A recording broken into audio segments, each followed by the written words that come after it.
नारद जी व्यास जी को समझा करके अपना पूर्व वृतांत सुना करके जन्म का और गए हैं कैलाश पर्वत पर। आइए शंकर जी की कथा की ओर चले, अमर कथा की ओर। कैलाश पर्वत पर गए, मां पार्वती जी विराजमान थी। जैसे ही नारद जी को देखा, नारद जी गुरु है मां पार्वती जी, जैसे ही नारद जी को देखा साष्टांग चरणों में ले प्रणाम किया। आज धन्य में धन्य यति यद्यपि सब विधिहीन, मैं तो सब विधियों से हीन हूँ, मेरे पास कुछ तो है नहीं, ना तो मेरे पास सोने की थाली है, ना चांदी की थाली है, ना सुंदर महल है। बेचारे भोले बाबा कैलाश की गुफा में रहते। कहा गुरुदेव मेरे पास ज्यादा धन ऐश्वर्य तो नहीं आपकी सेवा कर सकूं, फिर भी पत्रम पुष्पम फलम तोयम, ये सब चीज है, पत्र हैं, फूल हैं, पुष्प हैं, से आपकी सेवा करती हूँ। नारद जी ने देखा मेरी चेली है, मेरे कहने से इसने भोले बाबा के साथ ब्याह किया। देखा तो नारद जी अंदर से दुखी भी हुए कि मेरे दी हुए आशीर्वाद के कारण आज ये बेटी पार्वती थोड़ा सा दुखी है। नारद जी बैठ गए, बढ़िया पूजा पाठ हुआ। कहा देवी ये बताओ सब ठीक तो है परिवार में? कहा गुरु जी किसी प्रकार की कोई दिक्कत नहीं। बोले भोले बाबा? बोले भोले बाबा भी बहुत बढ़िया, कोई दिक्कत नहीं, किसी प्रकार की बढ़िया सेवा करते हैं, जो चाहिए वो मिल जाता है और आराम से रह रहे हैं, सेवा पूजा चल रही है, सब कुछ बढ़िया। बोले हाँ एकदम गुरु जी सब चकाचक। तो कहा अच्छा ये बताओ देवी फिर भोले बाबा गए कहाँ हैं? बोले गए होंगे कहीं किसी भक्त से मिलने, कहीं सत्संग करने, कहीं पूजा अर्चना वंदना करने। अब नारद जी का कैसे भूमिका जमाए, अब नारद जी तो लीला करने आए ही थे। कहा देवी और तो सब ठीक है, मैं गुरुदेव हूँ तुम्हारा और मेरे से बड़ा अपराध हो गया। मैं कभी कभी सोचता हूँ कि बताओ हिमालय की पुत्री, इसको तो कहीं बढ़िया किसी राजघराने में जाना चाहिए था, कहाँ ये जंगलों में आ गई भोले बाबा के साथ। अरे नहीं गुरुदेव ऐसा मत कहिए, बहुत प्रेम करते हैं भोले बाबा हमसे। बोले अच्छा देवी ये बताओ कितना प्रेम करते हैं? नारद जी ने जब ये कहा कितना प्रेम करते हैं तो माता बोली गुरुदेव इतना प्रेम करते हैं, इतना प्रेम करते हैं कि उनका जो गुरु मंत्र है जो गुप्त रखना चाहिए, प्रेम के वशीभूत उन्होंने अपना वो गुरु मंत्र तक मेरे को बता दिया। इससे ज्यादा क्या प्रेम हो सकता है किसी के प्रति? जो मंत्र गुप्त होना चाहिए वो मंत्र भी मेरे को बता दिया, बहुत प्यार करता। वो कहा वो तो ठीक है देवी इतना प्रेम करते हैं भोले बाबा, लेकिन एक बात और सुनो। बोले क्या? बोले इतना प्रेम करते हैं वो तो तुम जानती हो, लेकिन हम तुम्हारे गुरु हैं और हम बहुत बारीकी से देखते हैं कि कितना प्रेम है कितना प्रेम नहीं है। कभी तुमने अंदाजा किया देवी? बोले किस चीज का? बोले इस चीज का कि तुम्हें छोड़ के भोले बाबा ये गुप्त तरीके से जाते कहाँ हैं? कहा ये तो नहीं पता। बोले तो देखो एक बात तुमको नहीं पता, अब दूसरी बात सुनो। कभी तुमने विचार किया कि भोले बाबा के गले में जो मुंड की माला है कभी देखा उसको? बोले हाँ देखा तो है। बोले उससे तुमने क्या सीखा? बोले हमें दिखने में लगा वो किसी मुंडमाला किसी स्त्री के हैं। बोले तो अब कभी भोले बाबा ने तुम्हें ये बताया कि ये किस स्त्री के मुंडमाला है, किस स्त्री की ये मुंड है माला जो भोले बाबा गले में धारण की? बोले ये तो कभी नहीं पूछा। बोले इसीलिए गुरु का होना जरूरी है। तुमने तो कभी कोई कमी नहीं देखी, मैंने कमी देख ली। देखो देवी एक बात बताएं, तुम मेरी शिष्या हो इसलिए तुमको बता देता हूं, वो एक ही स्त्री के मुंडमाल हैं और हमें तो लगता है, मैं पक्की नहीं कह रहा हूं देवी, लेकिन हमें लगता है वो स्त्री फिर से कहीं प्रकट होकर के आ गई है और भोले बाबा तुमको छोड़ करके कभी कभी चुपके चुपके उसी स्त्री से मिलने जाते हैं, इसलिए तुमको ले नहीं जाते, साथ में ले जाएंगे तो झगड़ा हो जाएगा। अच्छा राम राम राम बोल, नारायण नारायण, अब मैं चलता हूँ देवी, बहुत टाइम हो गया। ऐसा कह के नारद जी और वहां से चल दिए। और तो देवी प्रेम तुम्हारा बढ़ता रहे बनता रहे। और नारायण नारायण करके नारद जी चले गए। नारद जी तो चले गए लेकिन पार्वती जी खो गई। हाय मेरे पति, ऐसा तुरंत कोप भवन पहले रहता था, पहले एक स्पेशली भवन बनाया जाता था, कमरा, उसका नाम रखा जाता था कोप भवन। जब किसी की पत्नी, किसी की घरवाली नाराज हो जाए तो वो उस भवन में चली जाती थी, तो पतिदेव समझ जाते थे कि हमारी होम मिनिस्टर ने नाराज है। तो भोले बाबा आए, जैसे ही आए तो देखा आज दरवाजे पर पार्वती नहीं आई है आरती लिए हुए।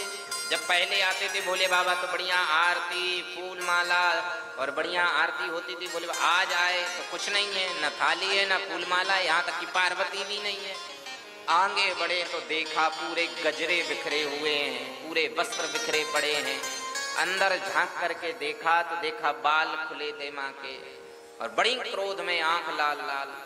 जैसे ही भोले बाबा ने दम बांधी, थोड़ा सा आगे गए, बोले देवी क्या हुआ? अब बोले ना पार्वती जी।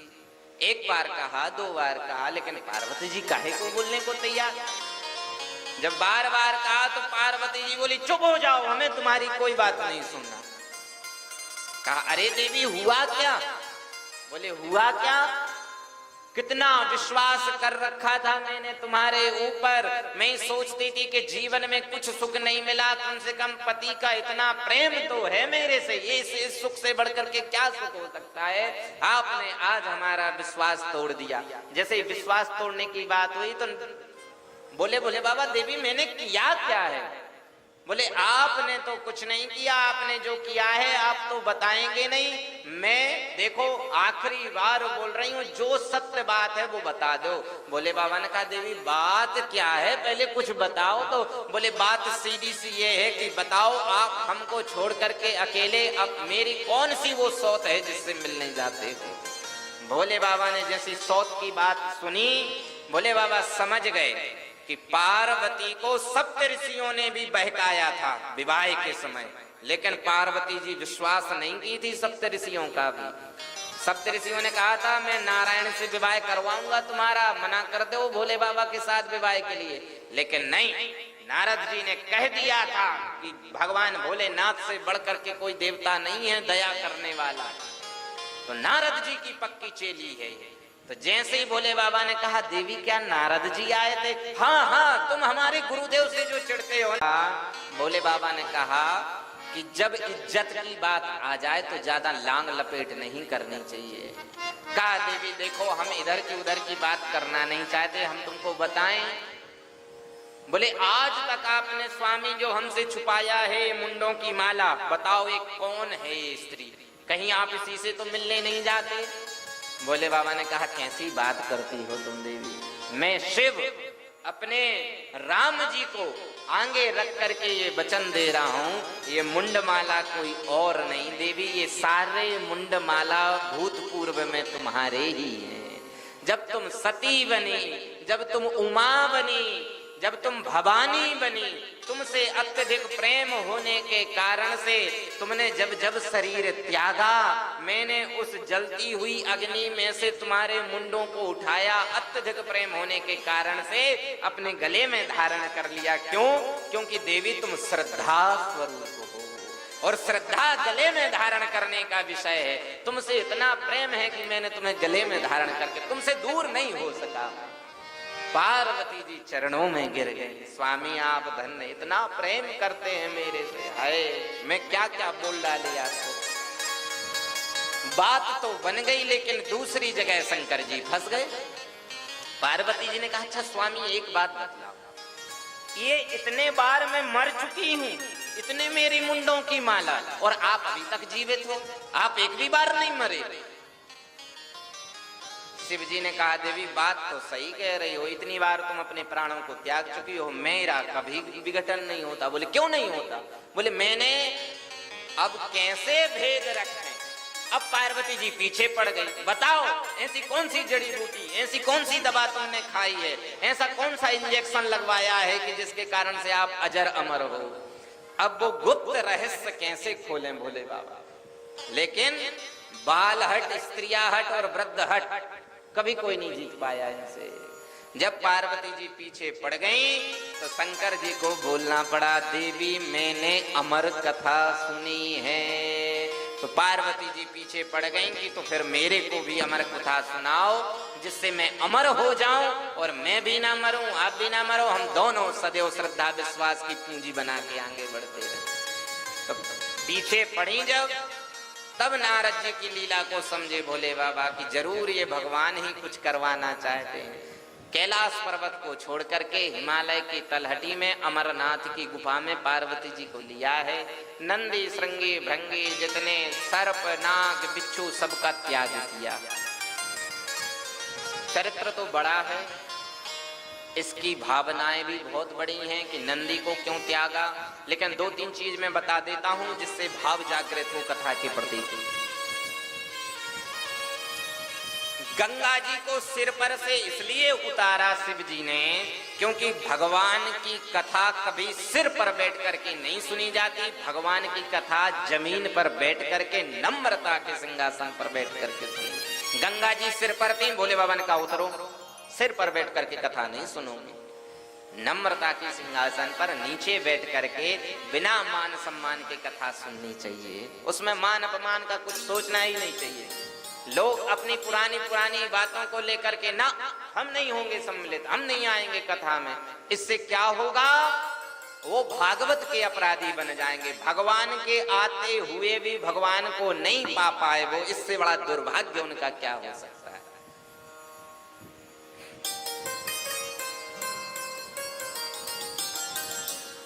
कथा में सर्प को त्याग दिया भोले बाबा ने। जो कथा में ज्यादा फुसकार है ना, ओह मेरा ये नहीं हुआ, ओह मेरे को पानी नहीं दिया, मेरी कोई पूछ नहीं हुई, मेरे को कुर्सी नहीं बिछाई, ये नहीं किया, फुसकारने वाले कथा में नहीं चाहिए भैया। जाओ, सर्प को उतार दिया। जो धर्म का अभिमान लिए हैं, नंदी था, नंदी को अभिमान आया, देखो मैं धर्मध्वज को, भगवान भोलेनाथ को अपने ऊपर बिठा के चलता हूँ। जिन लोगों के मन में ये अभिमान रहता है ना, मैंने भागवत करवाई, मैं ये कर सकता हूँ, मैं वो कर सकता हूँ, भगवान कहते हैं चलो एक तरफ हो जाओ, तुम कथा के अधिकारी नहीं हो। नंदी को भी त्याग, ऐसे ऐसे करके सबको त्याग दिया। और पास में कौन गए, केवल पार्वती। श्रद्धा, कथा में, जीवन में कहीं भी जाओ, कहीं भी सत्संग में जाओ, मंदिर में जाओ, एक ही चीज लेकर के जाना, वो केवल और केवल श्रद्धा, अपना भाव, अपनी नम्रता, अपनी सहजता, अपनी सरलता, ये चीज लेकर के जाओ। चाहे मंदिर में, गुरु जी के यहाँ, संतों के यहाँ, भक्तों के यहाँ, कथा में केवल नम्रता के सिंहासन पर ही हमें विराजमान होकर के श्रद्धा के साथ जाना चाहिए। ये विधान है।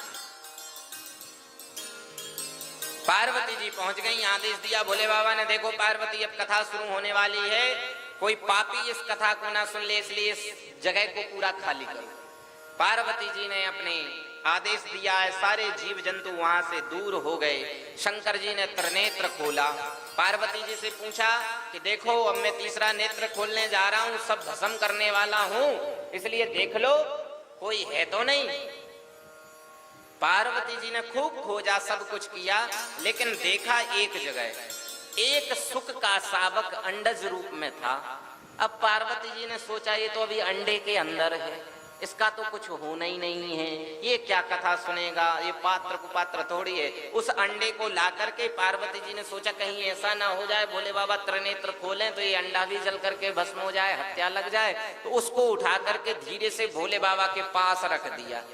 अब शंकर जी ने जब अपनी आंख खोली तो सारा आसपास का सब जल करके भस्म हो गया। अब सब जल करके तो भस्म हो गया, लेकिन आसन के पास जो अंडा रखा था सुख का, उसका कुछ नहीं बिगड़ा। अब आग तो भोले बाबा ने सभी जगह लगाई, लेकिन अपनी गद्दी पर थोड़ी आग लगाई उन्होंने, और वहीं वो अंडज रूप में थे। सब कुछ जल करके भस्म हुआ। कथा शुरू हुई, 1 दिन की कथा, 2 दिन की कथा, ऐसे विश्राम दिवस की कथा थी 7वें दिन की। तो 7वें दिन 12 स्कंद और 11 स्कंद होता है। 11 स्कंद इतना आध्यात्मिक स्कंद है कि सुख क्या है, दुख क्या है, अच्छा क्या है, बुरा क्या है, कर्म क्या है, विकर्म क्या है, इतना कठिन विषय है ये कि पार्वती सो नहीं गई, पार्वती जी खो गई अध्यात्म में। और खो गई तो जो हूं बीच में कह रही थी कथा में, वो हुंकारे बंद हो गए।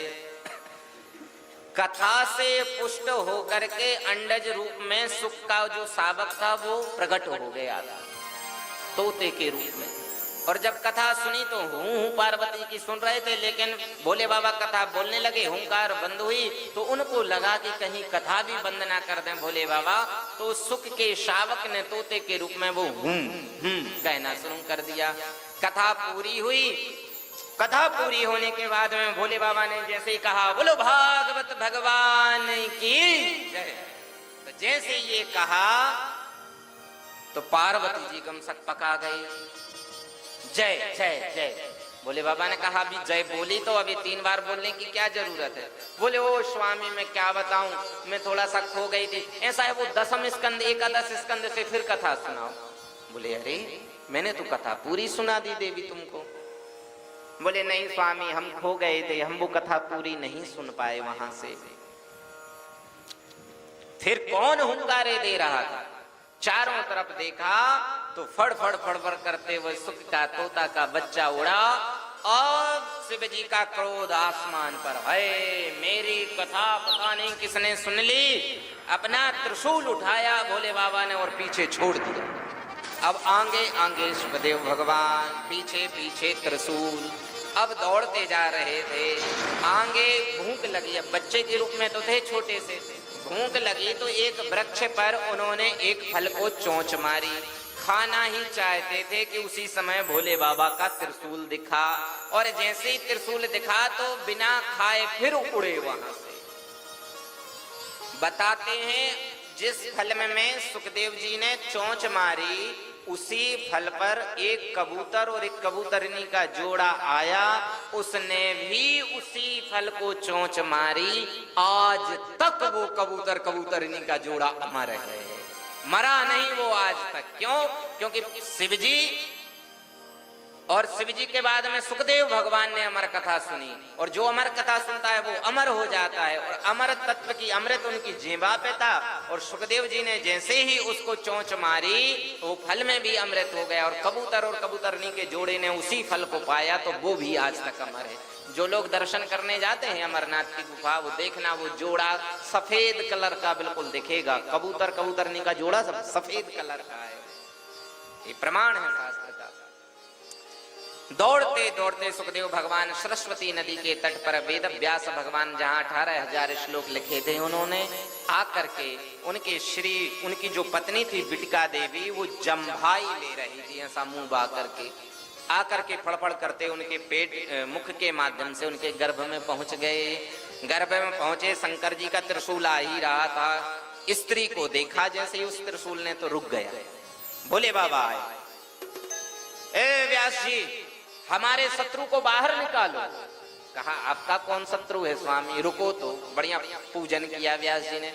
कहा देखो हमारी चोरी हो गई है व्यास जी, और जो चोर है वो आपकी पत्नी के पेट में आकर के छिपा है। मैं अंतिम बार कह रहा हूँ उस चोर को बाहर निकालो, नहीं तो मैं पत्नी सहित मार दूंगा। व्यास जी ने कहा भोले बाबा इतना क्रोध क्यों करते हो, बात क्या है, आपका चोरी क्या हुआ पहले ये बताओ। बोले बस चोरी हुआ है। अब वो भेद खोलना नहीं चाहते थे भोले बाबा की अमर कथा चोरी हुई है। कहा चोरी हुई है बस। बोले चोरी हुआ क्या? बोले वो कुछ भी हुआ हो, आपको क्या लेना देना, चोर इसके अंदर है, बाहर निकालो गर्भ से। व्यास जी ने कहा ये बताओ भोले बाबा आपका चोरी हुआ क्या? आपके पास सोना चांदी तो है नहीं, जंगल में तो रहते हैं, मकान पर तो किसी ने कब्जा किया नहीं है। बोले देखो व्यास जी मजाक मत करिए। बोले मजाक क्या, मजाक तो आप कर रहे हैं। आपका चोरी हुआ क्या? त्रिशूल आपके हाथ में है, आपके किसी ने सर्प चुरा लिए क्या? सर्प कोई चोरी करने वाली चीज है, बिच्छू चुरा लिए क्या? ओ हमें लगता है कहीं महाराज आपकी पार्वती को तो किसी ने नहीं चुरा लिया। बोले नहीं नहीं ये सब चीज चोरी नहीं हुआ। तो फिर महाराज क्या मरघट की आपकी चिता की भस्म चोरी हो गई क्या? बोले नहीं ये भी चोरी नहीं हुआ। जब बहुत बात की शंकर जी ने कहा देखो व्यास जी आपसे क्या छुपाएं, मेरी अमर कथा चोरी हो गई, अमर कथा। तो व्यास जी हंसने लगे। भोले बाबा आपका सही नाम रखा है भक्तों ने भोलेनाथ। बोले क्यों? बोले आप कह रहे हो अमर कथा चोरी हो गई और अमर कथा चोरी करने वाला मेरी पत्नी के गर्भ में। बोले हाँ। बोले जिसने अमर कथा सुन ली वो तो हो गया अमर, और आप चले हो उसको मारने को। अब बताओ वो मरेगा कैसे जो अमर है पहले से। भोले बाबा के हाथ से त्रिशूल छूटा और रोए हैं भोले बाबा। कहा बड़ा अपराध हो गया, ये क्रोध व्यक्ति की बुद्धि का नाश कर देता है। मैं शिव होकर के क्रोध में आकर के मैं भूल गया कि जिसने अमर कथा सुन ली वो तो अमर हो गया, मरेगा कैसे। आप सही कह रहे हो व्यास जी, क्षमा करना, मुझे बड़ी गलती हो गई। मैं वरदान देता हूं कि जो ये पुत्र होगा ना, ये पुत्र जो अमर कथा सुनाएगा संसार में, वही भागवत कथा के नाम से प्रसिद्ध होगी, वही भागवत कथा संसार में चलेगी और वही भागवत कथा कलयुग के प्राणियों का कल्याण करेगी। बोलो भागवत भगवान की। ऐसा आशीर्वाद दे के भोले बाबा चले गए।